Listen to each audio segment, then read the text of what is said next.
In the early 1800s, going west in America was typically confined to territory east of the Mississippi, with no inner roads, no lines of communication, no real support of the infrastructure, and little law west of the original colonies.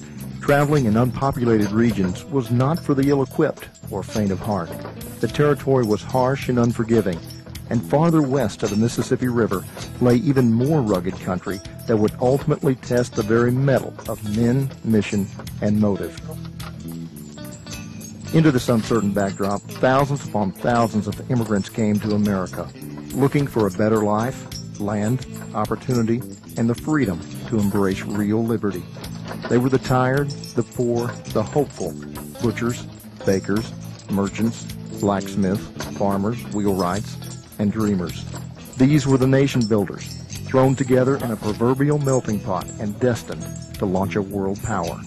In 1834, Andrew Jackson was a U.S. president. Cyrus McCormick had just been awarded a patent for the reaping machine, and the American transportation industry was rapidly growing in importance. Among the new arrivals that year was a young German by the name of Peter Schuttler. Ambitious and full of hope, Schuttler was just shy of 22 years old. With little food and provisions, he had managed to stay alive in a grueling 54-day voyage across the Atlantic Ocean to America. After arriving in the new Promised Land, Schuttler's first employment came in a wagon shop near Buffalo, New York. The job provided $7 a month and was supposed to include board, but the young Schuttler could often be found scouring the leftovers in local potato fields just to keep himself fed. In 1835, with little to show for the year's efforts, Schuttler pulled up stakes and moved farther west. His migration took him to the young but booming city of Cleveland.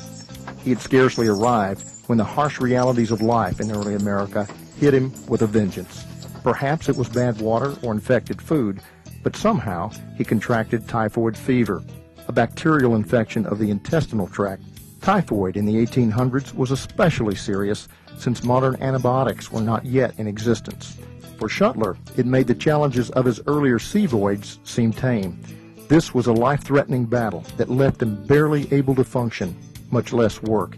He suffered for 6 long months, but slowly his health did return, and with it his enthusiasm. He started a small wagon shop, but life continued to throw its own curves. He had put his heart, soul, and finances into building sleighs for the surrounding trade. Unfortunately, they followed the same pattern of luck and didn't sell. By the time the Depression of 1837 struck, Schuttler had hit rock bottom. With only 10 shillings to his name, he packed his few belongings and moved even farther west to Sandusky, Ohio. The transition was an improvement, but for another 6 years of long hours and hard labor, he still had less than $400 to show for his efforts. Determined to succeed, Schuttler did the only thing he knew to do: continue moving west, even closer to the frontier.